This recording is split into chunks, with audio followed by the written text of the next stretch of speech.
In this video, I'll be offering you my review of AstrHori's first autofocus lens for the Fujifilm X system, the 27mm f2.8.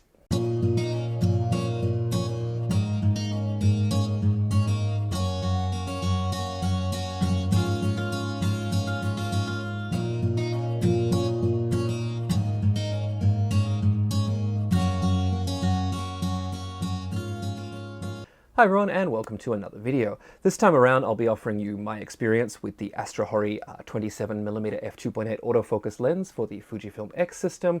Now, I've reviewed a couple of lenses from AstrHori in the past, but both of those were these slow aperture manual focus lenses for the GFX system. Now, they were both quite sharp and really well priced for what they offered, so hopefully we'll see that trend continue with this new autofocus offering for the X system. Now, before we get into all the details though, the usual disclaimer applies here. AstrHori sent this lens over for testing and I do get to keep it. No money has changed hands and they have absolutely no input on this review. They've been really great about answering all my questions with regards to this lens though, and we'll get into that a little bit later. For now though, let's keep in mind that we're looking at a $126 autofocus lens and start with the build quality. The lenses I've tested so far from AstrHori have been, big chunky lenses for the GFX, and they've been built really well. Now, this lens required a whole different set of skills from the engineers at AstrHori, as it's an autofocus lens for a small APS-C system, but they've done a really great job of it. Now, the lens body maintains a bit of that sort of chunky, sharp-edged look that the other lenses they've sent to me have had, but with a much more modern and sleeker looking aluminium finish. Now, AstrHori says that aluminium is aerospace grade for whatever that's worth. Now, it's light and it feels like it will last, which is what we really need to know.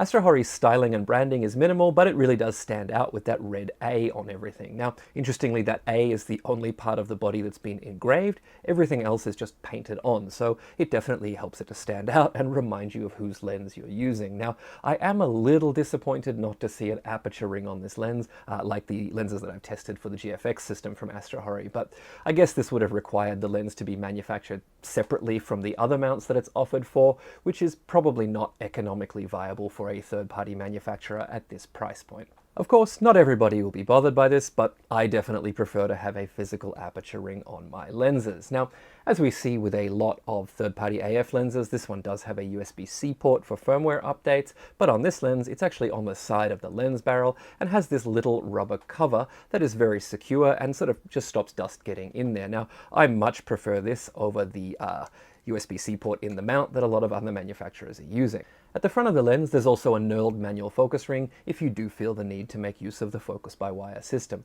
Aside from that though, you're not going to see any bells and whistles like, for example, weather sealing at this price point. Finally, for what it's worth, I feel like the sleek and modern styling of this lens just feels a little bit more at home on modern style Fujifilm bodies like the X-H2S. It does feel a little bit at odds with my personal favorites like the X-T5 with their more retro styling. Now, if that's something that you care about, maybe give it some thought, but for me, I really only care how a lens performs, so let's start looking at that. Autofocus here, as with all the third-party budget lenses we've seen to date, is driven by a stepping motor. Now, it's mostly swift and accurate, but I have seen a few misses in AFS, perhaps 1 in 20 or so while I've been testing the lens. Now, this may be the lens, or it may just be Fujifilm's autofocusing system, but either way, the occasional out-of-focus image happens through user error anyway, so it's not a huge deal. It's just a couple more images than I've seen with some other lenses. Now, when focusing, the lens assembly does move inside the barrel, which could potentially suck a little dust or moisture in, so if you are worried about that, a filter on the front of the lens will eliminate that as a possibility. The autofocus does its job. It's not the fastest I've seen, but it doesn't hunt and jump around like Fujifilm's DC cordless motors, so it's far better than the clunky XF27mm in my opinion, especially if you're planning to track moving subjects, which it does a really good job of. Sharpness with this lens isn't class-leading and it's not going to blow you away, but it's definitely fit for purpose. Now, if you're not taking specific tests of a brick wall like we're going to do here, I'm sure you'll be happy with the results. The center of the frame is relatively sharp and it gets better as the lens is stopped down. It sees its peak by around f5.6, but it's very usable at all apertures.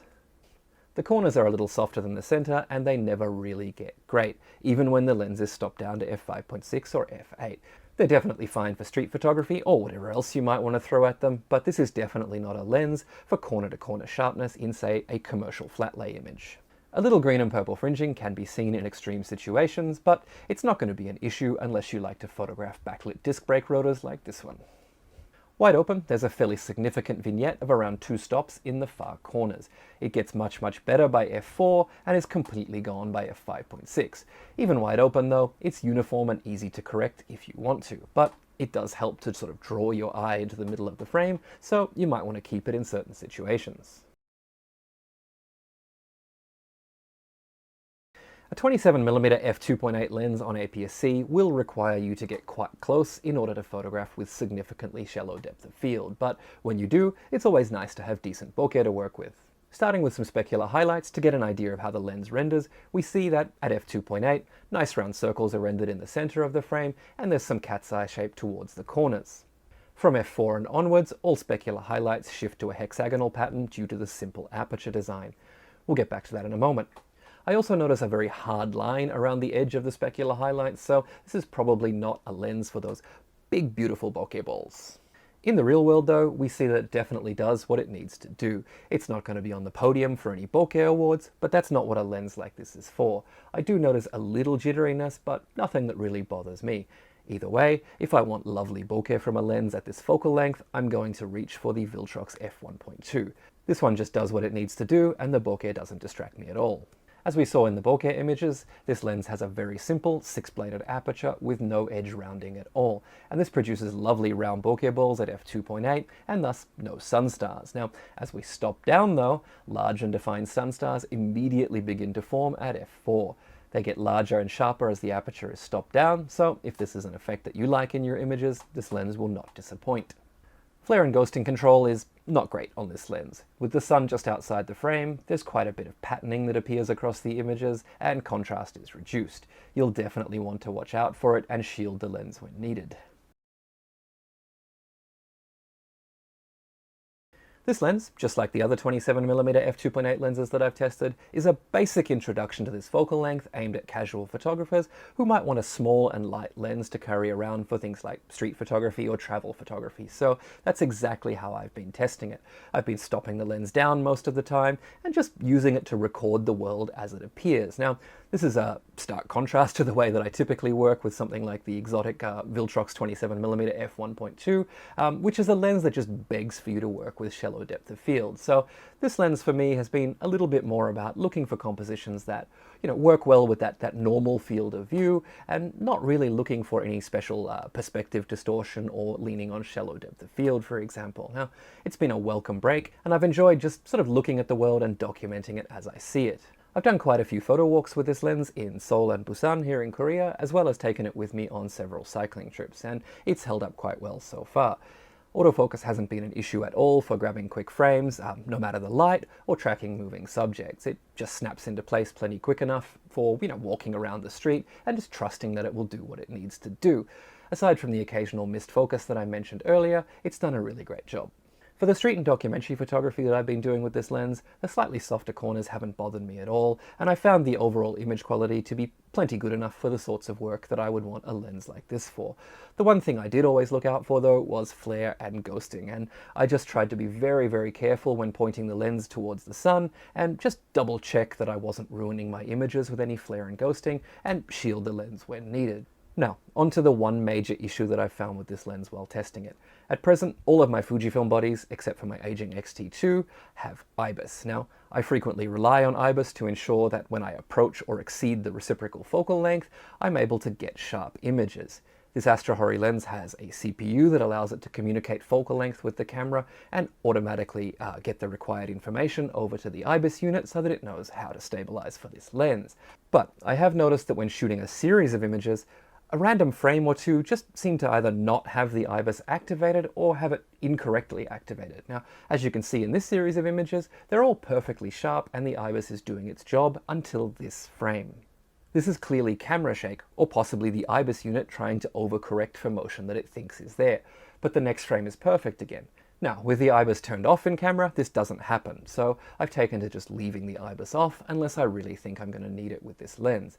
It happens with the XH2S, the XT5, and the XT50 bodies, so it's not an incompatibility problem with a specific camera. I have spoken to AstrHori about this, and they do say that they're working on a firmware update, and that it should be coming just after the release of the lens and should address this problem, as well as some other possible incompatibilities with certain Fujifilm cameras. Now, aside from that niggle, it's been reliable and a fun lens to use.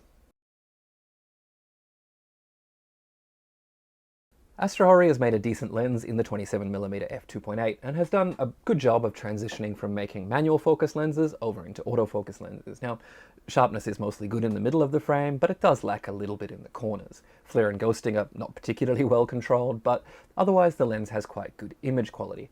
Now, are either of those things going to stop you from making great images? Absolutely not. And that makes this one definitely a lens that's worth considering, especially given its price point of $126. The question in my mind, though, is did we really need another 27mm f2.8? Fujifilm has theirs, TT Artisan has theirs, Viltrox has the f1.2 lens, and also a 25mm f1.7. The thing that the AstrHori brings to the table, though, is slightly sharper images and much better flare and ghosting performance than the TT Artisan lens, and of course, over the Fujifilm's XF lens, it has a stepping motor for much more confident and quiet autofocus, especially when tracking moving subjects. So who's this lens for? Well, if you're not constantly shooting in wet or dusty environments and not pixel peeping for extreme detail or wanting the shallowest of shallow depth of field, and what you're really looking for is a decent lens with better autofocus than Fujifilm's XF 27mm lenses, then I would say that this is probably my pick for the currently available 27mm f2.8 lenses. Now, the only thing that might hold me back from it would be the issues that I've had with the IBIS communication, and AstrHori does say that they're working on this, but as anyone with an Apple Intelligence capable device can attest to right now, we really shouldn't be purchasing electronic devices based on future promises. With all that said, this is a good first offering from AstrHori for the Fujifilm X system, and it gets my recommendation among the currently available 27mm f2.8 lenses, but I do hope that they'll have some more unique lenses coming up as future releases. It'd be really great to see them do some of the hard-to-find focal length offerings like they did with the GFX lenses. Anyway, I hope you've enjoyed this review and you got what you came for, but do let me know if you have any questions about this lens in the comments and I'll do my best to get back to you. Thanks for watching.